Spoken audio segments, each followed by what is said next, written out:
நீலாச்சனா நம்ம வீடியோவில் இன்றைக்கி இட்லிக்கு தக்காளி சாம்பார் சட்டுன்னு ஒரு 5 மினிட்ஸ் தான் ஆகும் இது செய்கிறதுக்கு. வாங்க எப்படி டேஸ்ட்டாக செய்கிறதுன்னு பார்க்கலாம்.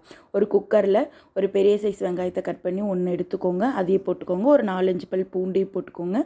ஒரு 6 தக்காளியும் சேர்த்துக்கோங்க கட் பண்ணி. இது கூட நம்ம 2 பச்சை மிளகாயும் சேர்த்துக்கோங்க. இது கூட 1/4 டீஸ்பூன் மஞ்சள்தூள், 1 டீஸ்பூன் மிளகாய்த்தூள், ஒரு 1.5 டீஸ்பூன் சாம்பார் தூள் சேர்த்துக்கோங்க.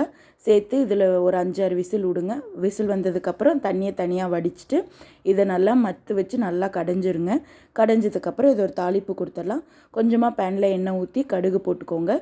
கருவேப்பிலை, காஞ்ச மிளகா 2 போட்டுக்கோங்க.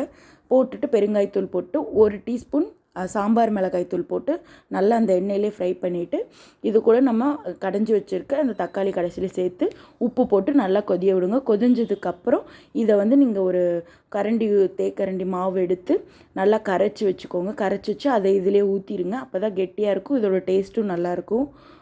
அவ்வளோதான். கொதிஞ்சதுக்கப்புறம் மேலே மல்லித்தலையை தூவி இறக்கிடுங்க. சூப்பர் டேஸ்ட்டான ரெடி.